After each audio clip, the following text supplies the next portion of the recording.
Another video review, this time of the Bajorian Solar Sailor.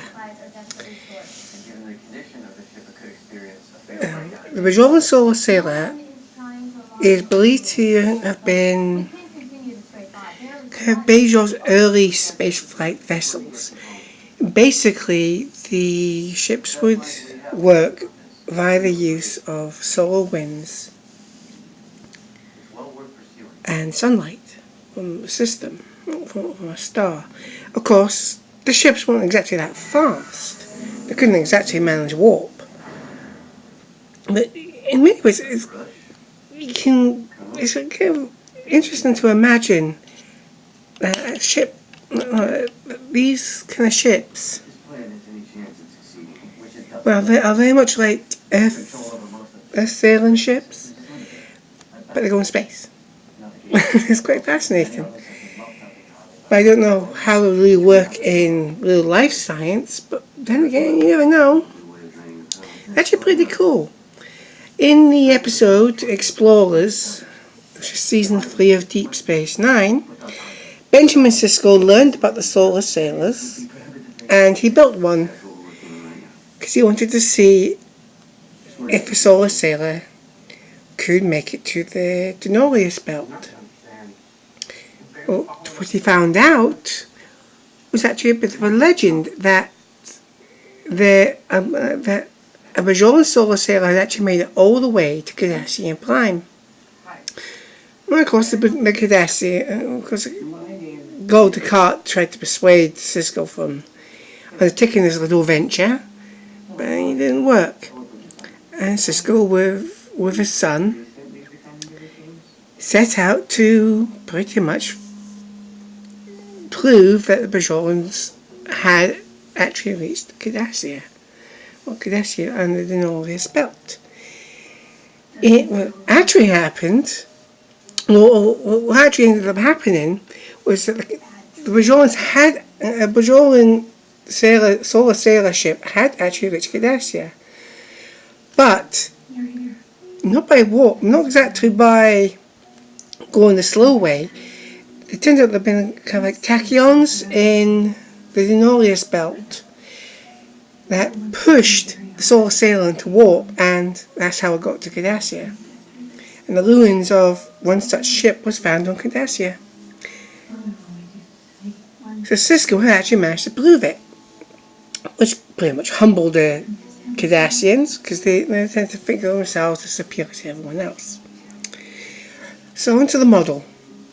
As you can see, the model is a pretty uniform colour.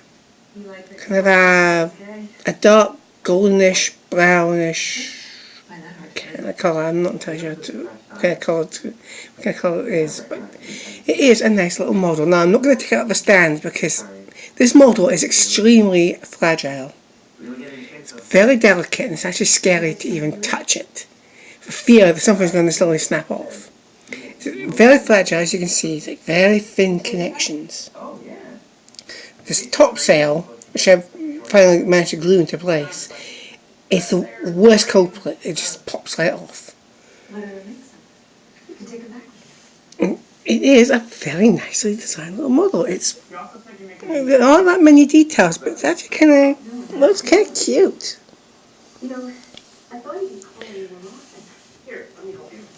It's quite fascinating. It's a very distinctive design. I'm not entirely sure which way this is actually placed. It's a bit hard for me to say.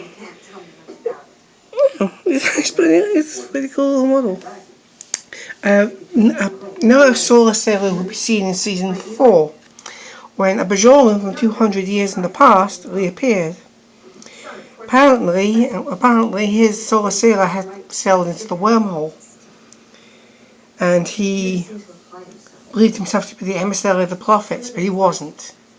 He had just stumbled into the wormhole, and he was sent back to the past.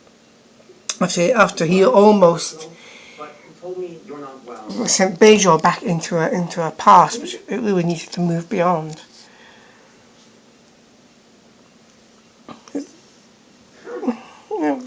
Although it wasn't seen again after that, it would have been interesting. Maybe I don't know if Solar Sailor race have been done in the system as a little event.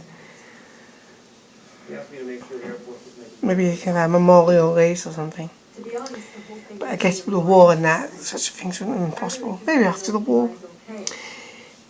As you can see, it is just a nice little model. Got some detail, but it's very fragile.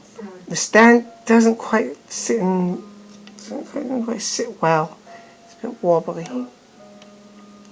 And the model is just scary to touch. So I feel something breaking. Well, that's this model reviewed, and it is a good little model. Just bear in mind it is very fragile, so be gentle with it. So, this review done. Signing off, and I'll do another review soon. Well done.